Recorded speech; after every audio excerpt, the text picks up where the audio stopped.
Sure, why not? Let's go ahead and take care of the rest of this.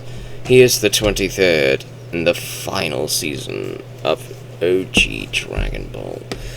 The entire 23rd World Martial Arts Tournament takes place in just the fifth season, with the Kami training portion taking place in the first disc and a half.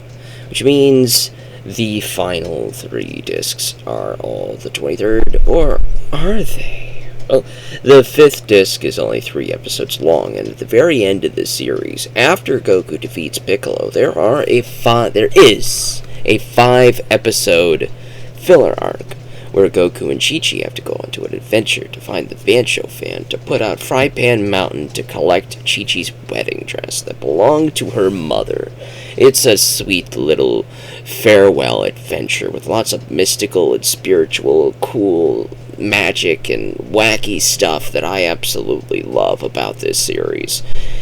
And I really wish they did more of it, really. I really wish they were released. But you know how, in Naruto, at the end of part 1, when Naruto and Sasuke do their big fight in the water area, after that, there are plenty of filler arcs set in between parts 1 and 2 before Shippuden happens and all that stuff.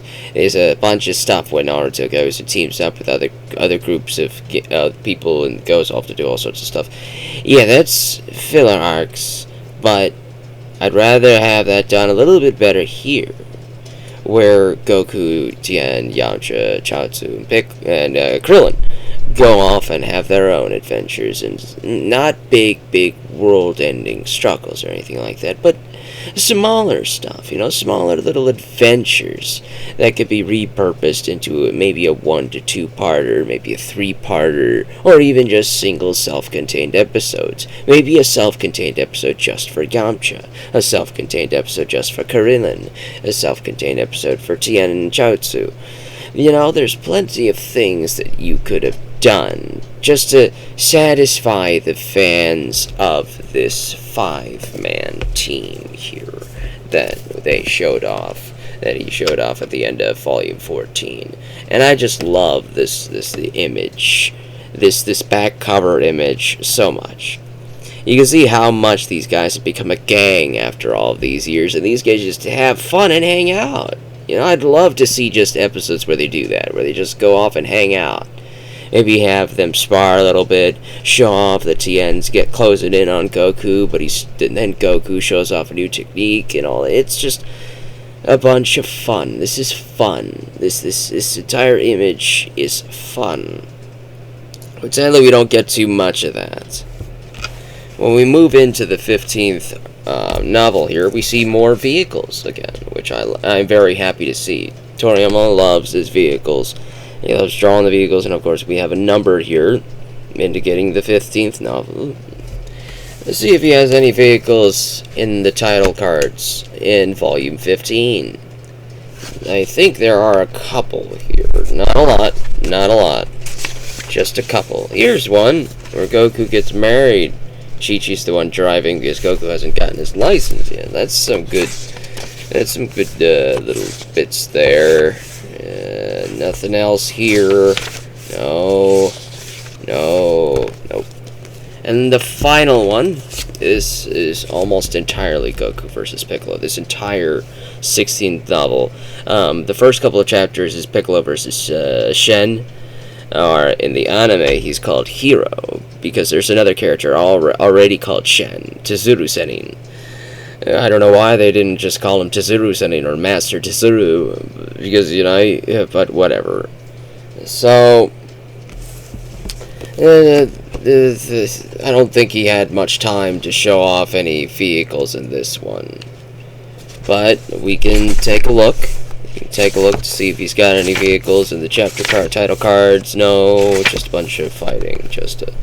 That's disappointing. For the big farewell to these characters, there's no big vehicles that he shows off the gang riding in outside of the one that he had in volume 14. Which is disappointing to me because I just really liked it. It's just a very satisfying image to look at. And for the most part, the 23rd World Martial Arts Tournament is a very satisfying tournament for a lot of reasons. If you're a Tien fan, you will get to see that Tien has managed to keep up in some ways. He's a very much like a Vegeta archetype character right now. He's not a villain anymore.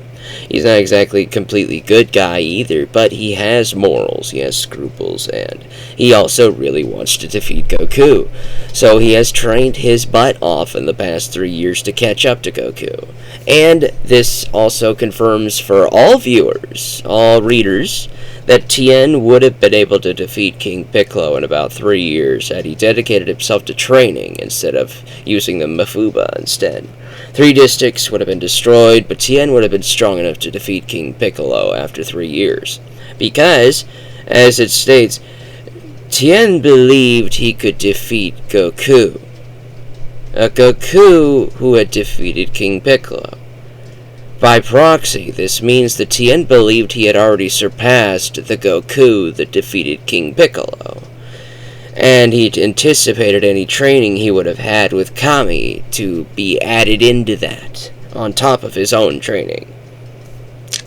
So that's something that I really like to think about, is that Tien, out of everybody else with Krillin and Yamcha, he's the only one who managed to catch up and surpass King Piccolo as well by this point, which is very impressive to his character. So Dorian really did give Tien something here.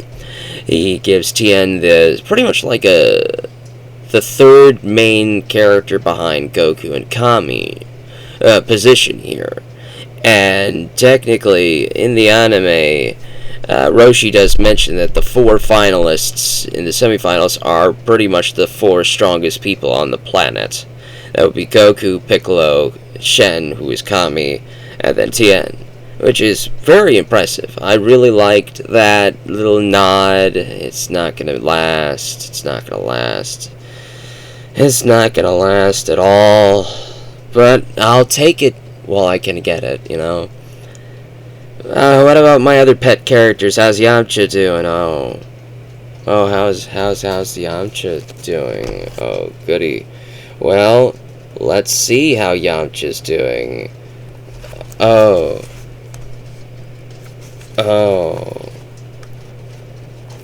that's... ouch.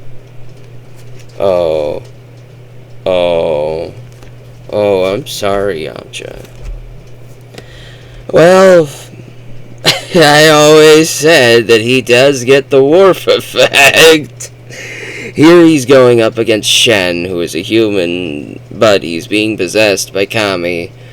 Kami is stronger than King Piccolo. He's not stronger than Mid Jr. here, but he is stronger than King Piccolo.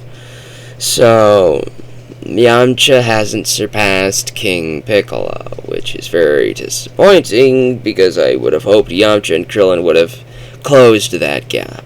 They all would have, I hoped they would have at least thought they could have, but you know, they never witnessed the fight with King Piccolo like Tien has, so neither of them really knew how strong King Piccolo and Goku were.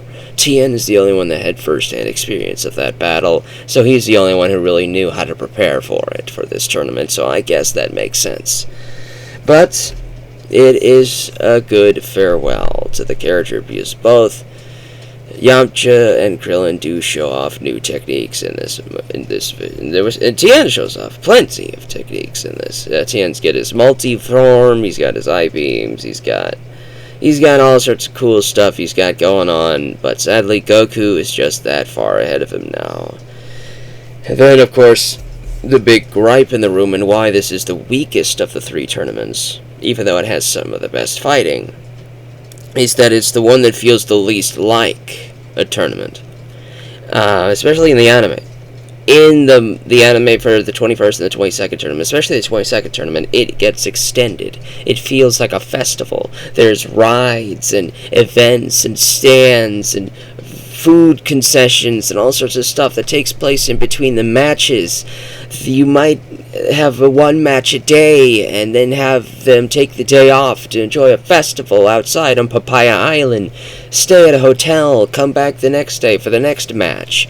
It was really extended and very enjoyable. This is streamlined like it was in the manga. In the manga, all of the fights are taking place in the same day. Every fight is the same day. There's no event outside, there's no carnival or nothing. It's just one big day of matches. So the anime didn't really pull off its magic charm to show off what it could do filler-wise here, which I found to be very disappointing. It could have done something incredible here, but it decided not to. This also feels like the shortest tournament outside of the other three, but that might just be in my head, mainly because the episode count does feel like it has the same length, but it feels like they don't dedicate that much time anymore to the fights. You might have half an episode for one fight, which is Goku versus Chi-Chi, half an episode for maybe Yamcha versus Shen, half an episode for Piccolo versus Shen. There's just very little that they have to work with, and they don't extend the fights like they normally do, with the exception of one of them, which is Goku versus Tien. They do extend that fight by an episode and show off some pretty cool stuff from Tien, and letting him have the upper hand for a little while, which I very much appreciated. They did dedicate a lot of time to two fights, and to be fair, the 23rd of the manga dedicated most of its time to two fights. And those two fights are obviously Goku versus Tien's rematch in the semifinal rounds and Goku versus Piccolo. Goku versus Piccolo takes about 4 to 5 episodes. It's a very long fight.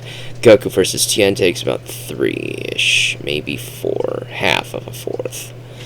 But it's a pretty good fight. It really is. I really appreciated Goku versus Tien. It's a very fun fight. The animation, though, is pretty good, even for some of the shorter fights. Yamcha vs. Shen has some very good animation. There's some very smooth movements that I really appreciated, especially for the 80s. This is still in the 80s, man. So I really appreciated some of that animation technique. There's some really good stuff from Yamcha vs. Shen, some good stuff in Piccolo vs. Krillin, too.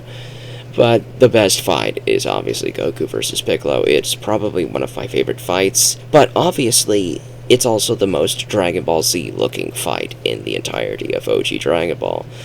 Goku versus Tien is probably the last fight that feels like an OG Dragon Ball fight, and it's still one of the best looking fights, and probably the better fight between Goku versus Tien in the 22nd and Goku versus Tien in the 23rd. I prefer the one in the 23rd. Even though Tien did technically win in the 22nd, I prefer the 23rd, honestly. I love both the fights almost equally. Almost. It's just an edge to the 23rd. Because I like that Goku's now of a similar height, so the fighting can actually look pretty cool. Even though Kid Goku's pretty fun and charming, I just wanted him to be of a similar height to his opponent. And I like the animation for Goku. When they finally aged him up, they kept his eyes kind of similar to his Kid Goku self for right now, and that animation will change during the Saiyan Saga, because that's a 5-year skip. At least this time around, Goku still looks young. He still looks like his Kid Goku self, just aged up, grown up a little bit, with a little bit of a growth spurt. It's very fun. I really appreciated that final bit, though, that final 5-episode filler arc. It's probably one of my favorite filler arcs in the entirety of this franchise, and I really wish they did more with that. I really wish they added more little filler arcs in between the 23rd and the Saiyan Saga, because Toriyama didn't dedicate that much time to this legendary lineup that he teased me with. I wanted more with these guys. Sadly, the next season is going to be where I have my big Tien rant, and my big Yamcha rant, and the Krillin and Chaozu. Krillin's gonna have a lot to do from now on. He's gonna be majorly improved as a character, so I do like his character, so I'm gonna say that there's a lot of good improvements that I like about that character, but it comes with the sacrifice of Yamcha and Tien two of my pet characters from OG Dragon Ball. I even like Oolong, and sadly Oolong's gone, but I didn't really expect to have an Oolong rant. I wasn't expecting him to last longer than the Pilaf arc, because honestly, after Pilaf, the movement went more towards fighting. Oolong is not a fighter. He's a coward, he's a trickster, he's a shapeshifter. He would be good for infiltration and adventure-type storylines, but not a fighting one. Goku and Yamcha were your fighters in the Pilaf arc, but the fighting wasn't that big of a focus. It was more on the adventure and the wacky hijinks, which is what I loved about OG Dragon Ball, the adventure and the wacky hijinks. And sadly, even with that 5-episode mini-arc at the end, after Goku vs. Piccolo, we are not going to get many filler arcs like that in Z. We're not going to get many of them at all. There's one of them that I could think of off the top of my head, which is Fake Namek, which I honestly actually really enjoyed. I really enjoyed Fake Namek. I loved it. It was a little adventure. It was these two aliens who started using hypnotism mind control while they repaired their ship so they could steal it to leave the planet. And during that little mind hypnosis, whatever, they went on a little wacky adventure. It reminded me of OG Dragon Ball, but it didn't feel forced. It was very good. I really enjoyed it. I wish it was longer, actually, but hey, I know I'm a minority here. The 23rd has the best fight, but it's also the weakest tournament, but I do like it more than King Piccolo. I do. Goku versus Piccolo here, my junior in this arc is so scary and so menacing. He is awesome. I love my junior in this. He is so much better than King Piccolo in every way, shape, and form. I wish he kept that evil aura. Right after Piccolo versus Shen, the anime decides to take a creative liberty and start a storm. The sky gets dark and the clouds start to gather and lightning starts to flash across the sky as Piccolo brags and gloats to Goku. And his movements are also so smooth with animation, and his facial features are so menacing and so good to look at. It is a very great moment that the anime took a liberty to show off that Piccolo is very scary in that arc. No, I don't mean like scary, oh wow, I'm scared, blah blah blah. No, I mean Piccolo is menacing. He looks like a menacing character. He looks like an actual villain. And that is awesome. Sweet, too sweet, very good. But is it better than 21st in regards to an overall story? No, it's not an overall story. This streamlines the tournament, giving you a teaser good fight with Goku versus Tien. And it throws Chi-Chi in there because Toriyama had already planned to have Gohan for the next arc, so he brought Chi-Chi back just for that. Which is another rant that I have to have for Chi-Chi in my Saiyan Saga review. That Chi-Chi's gonna get another rant. There's so many characters that I gotta rant about. Oh, goody. But at least I don't have to do it today. It's a good arc. The 23rd is a good arc. It's a very fun arc. There's just not a lot of wacky hijinks as there used to be, but Goku is still just as lovable as he was as a kid. It's a good time. It really is.